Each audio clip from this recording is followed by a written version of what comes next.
Hello there. Star Wars is undoubtedly one of the largest movie franchises in the world, earning billions upon billions of dollars in revenue and creating a fan base so large that outnumbers some countries. And while yes, the shows are a huge factor of that, it all started with the movies. With 11 movies and one more on the way that, let's be honest, no one's looking forward to, I feel like I should do a ranking of my top picks for the movies. I will eventually do shows, of course, but I don't want to do only ranking videos. So in today's video, I'll be ranking every Star Wars movie from my point of view. Starting off with number 11, we have The Last Jedi. Now this should come out as a surprise to nobody that is the last on our list. This movie was probably the least well-received movie of all time, dividing the fan base so much on how they handled Luke Skywalker. That is one of the reasons why I think it belongs on this spot, for a variety of reasons. Starting off with the Battle of Crate. Now, typically, the climax of a movie is supposed to be the most entertaining part, but this movie did not meet that standards at all. In fact, I think it was the climax that I was most bored at. This climax was just severely lacking in almost every aspect. Every decision that the First Order made was so random it made no sense. The lightsaber duels were even more terrible. They just felt pointless and had no weight to them. So when we saw Kylo Ren and Rey fight the Red Guards, I was not interested in the slightest, because I already knew how the battle was going to end. And I can go on and on and on why I think this movie was the worst movie to ever be made by Disney, but that's a video for a different day. So I'll just summarize it here. Huge plot holes, dismantling of our favorite characters, terrible choreographed lightsaber duels, getting rid of main characters because why not, and replacing them with other main characters who are insufferable, having a side quest that is really pointless and adds nothing to the plot, and killing Admiral Akbar. Now that was just unexcusable. My ranking for this movie was 1 out of 10 at best. Okay, now that I vented a little bit, I can move on to number 10, which is The Rise of Palpatine, or should I say Skywalker. Even though Rey is not a Skywalker, she's a Palpatine. Now, the reason this movie is not at number 11 is solely because of the cameos that happened at the end of the movie. With all those Jedi voices was kinda cool, but other than that, there's really nothing good I have to say about the movie. When it brought in Palpatine, there was just no reason to do that. Just felt they introduced him in the worst way possible. They could have at least built him up a little bit in the previous movies, but they didn't. They introduced Snoke as a new Palpatine and killed him in the second movie. Also, they had some major plot holes. For example, how can Rey use the Force if she was never trained in it? Unless you count her reading a Jedi text, but books are pointless unless you don't know what they mean. And at the end of the movie, it's probably the most infuriating.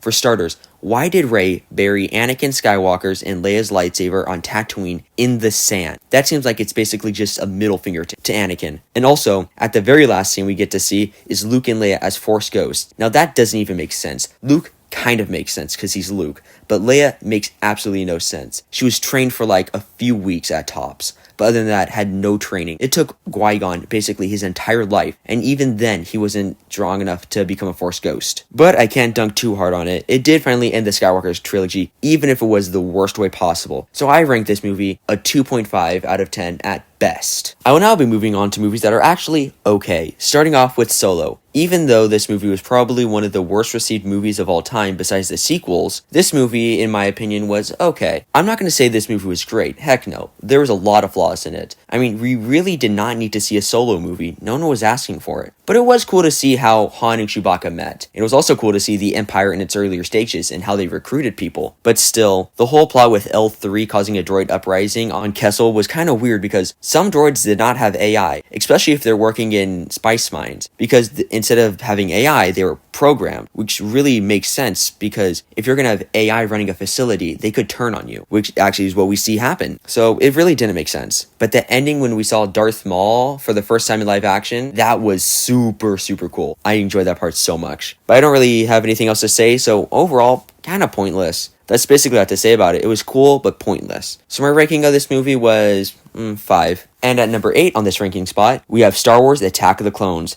Now this movie is widely recognized as the worst movie of the prequels, which I can understand why. The dialogue's not good, at best it's cringy, at worst it's terrible. And as another YouTuber stated, it's like George Lucas forgot he was making a Star Wars movie, and for a moment was writing a soap opera. But also in my opinion, there was too much CGI, it felt like a lot. But when there's bad, there's also a lot of good in some instances. For instance, the lightsaber duels were amazing. With Anakin and Obi-Wan versus Count Dooku, that was amazing. And unlike the side plots with The Last Jedi, The side plots in this movie do make sense and they drive the plot forward. This movie is also home to some of the best Star Wars memes out there. We also get introduced to the clone army, our brothers. And even though they had a small role in the movie, even though it's called Attack of the Clones, it was really cool to see them for the first time. Which also brings me to another reason why it's ranked low. The clones just did not really look realistic. The CGI was very noticeable. But we also get introduced to probably one of the most interesting characters in all of the Star Wars prequels, Count Dooku. It is so cool that we get to see a Sith that was actually a Jedi other than Anakin, and his curved hilt really was unique. And overall, this movie, I rank it a 6 out of 10. I would rank it higher, but that dialogue really was just hard to listen to. You know what was really good about A New Hope is that it was original. It had a very unique narrative to movies as a whole. And you want to know does not have any of that, The Force Awakens. It's a direct copy of the movie. The only reason it's not ranked lower on this list is because overall the movie is okay. It didn't take any risks, which made the movie less enjoyable, yeah, but it didn't risk failure. So basically, The Force Awakens was a direct copy of A New Hope. I mean, just looking at the movie, you can see the similarities are instantly there. There's an empire that takes over the galaxy. This empire has a new weapon that can destroy entire planets. It's being led by some force wielder with a red lightsaber. It also starts off with a secret message being delivered to the Rebel Alliance. It also starts off on a sand planet. Gee, I wonder where we've heard that before. But as I said, it didn't really ruin that much. I mean, it ruined a lot of stuff, but not as much stuff as it could have. By not a lot, I mean not every single character in Star Wars. The CGI in this movie did not look bad. In fact, it looked really good, and it's probably one of the main reasons it's up here. Now, one of the main reasons this movie's up here is because of Finn. This character was so interesting. It was so unique to see a stormtrooper realize what they're doing is wrong and leave the Empire. It was so cool to see that, which is also why it was so heartbreaking to realize that he got a lesser and lesser role in each movie.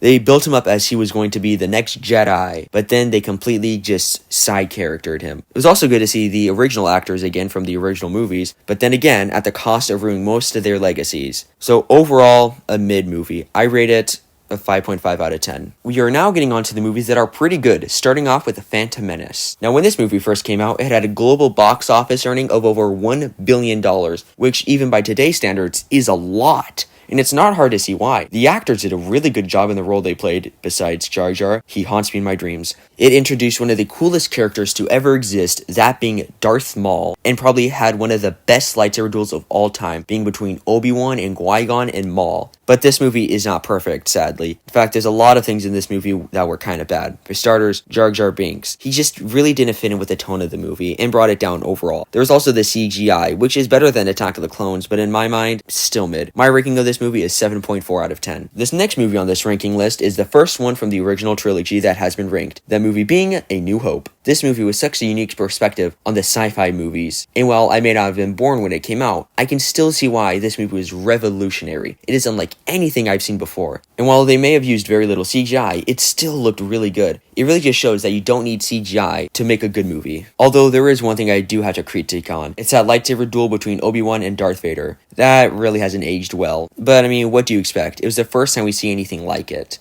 And all of the characters in the movie are just very quirky. They all have to go through their own character development, which makes them so much more unique and interesting to watch, unlike other Disney characters who attempted to make A New Hope, but failed. And while it does follow a very basic trope of a hero going on an adventure to stop a threat, in doing so, it introduces a new and unique way, leaving you wondered what is going to happen next. Another thing that I enjoyed about this movie is Darth Vader. I feel like they did such an excellent job as casting him as this all-powerful being who is not to be messed with. Other than that, there's really nothing bad I have to say about this movie. I thought this movie was really good, so I rank it an 8.5 out of 10. We will be now moving on to the movies that are, in my opinion, the best of the best. Starting off with Rogue One. This movie is probably the only good movie that Disney has produced from Star Wars franchise. And it's not only good, it is amazing. The characters, the CGI, the story, everything about it was amazing. I feel like it really just showed us the background of the rebellion and what happens right before A New Hope. And on top of that, it is filled with a ton of Easter eggs, such as the Darksaber, Hera Syndulla of the Phoenix Squadron, and Chopper. And of course, we cannot forget probably the most liked character out of the entire movie, K2SO. This droid was hands down so funny to watch, with his unforgiving attitude and his cold demeanor, which is so entertaining. But the one scene that is probably the main reason it is as high as it is the hallway scene with Darth Vader. That scene truly showed Darth Vader in his full power. Rogue One is a great movie. My ranking of it is 9 out of 10. We are officially on the top 3 Star Wars movies. This is where the decisions get hard to make, due to these 3 movies being nearly perfect in almost every aspect. But as good as Return of the Jedi is, it is simply not as good as the other 2. Return of the Jedi is what I thought, and everyone else thought, would be the perfect conclusion to the Skywalker saga. It tied up almost every loose end, and the climax of the movie, in my opinion, was perfect. When we see Palpatine for the first time, he's such a menacing character. So much so that even Darth Vader, who we thought at the time was probably the most strongest character to exist, feared him. And while on the topic of Darth Vader, I feel like they did a good job of making Darth Vader seem more human every time he interacts with Luke. That made it all the more interesting to see the final fight between Luke, Vader, and Palpatine, with Luke deciding to spare Vader, and Vader choosing to defeat Palpatine and save his son, finally breaking free of the chains that has bounded him for so long.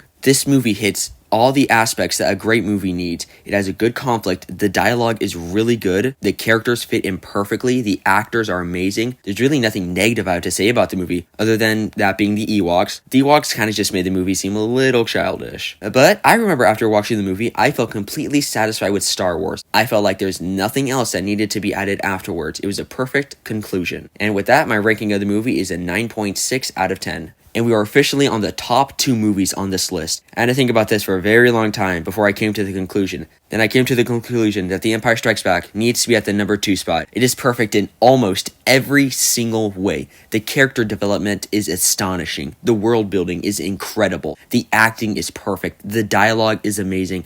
I could go on and on and on about why this movie was amazing. But you're all probably wondering why it's not number 1 on the spot. And it's really just because of one scene. The scene between Luke and Leia kissing. After watching Return of the Jedi, that really just did not feel right. I really don't think George Lucas thought that whole scene out. But onto what they did do right in this movie, which was a lot. Starting with Yoda. In this movie, Yoda is a super unique character who is unlike anything we've seen before and anything we have ever seen. He's kept mysterious, and frankly, that's what makes him so awesome, is the mystery that shrouds him. I also really enjoyed the fight between Luke and Darth Vader on Bespin. That fight was perfect. I remember watching that scene with Darth Vader and Luke when he told him that he is his father. I lost my flippin' mind. That scene was perfect. Hands down, the best movie to ever exist, not just from Star Wars, but as a whole. My ranking of this movie is a 9.99 out of 10. Near perfection. Which means the final spot on this list belongs to Revenge of the Sith. This movie, in my opinion, was the best movie to ever exist in the entire Star Wars saga. Everything about it felt perfect. The action, the dialogue, the CGI, the battles. I could go on and on about the perfection of this movie. And even without watching the Clone Wars, this movie is still amazing. But once you watch the Clone Wars with it, everything about it is like 10 times better. This movie really just delivers on everything that Star Wars is and should be.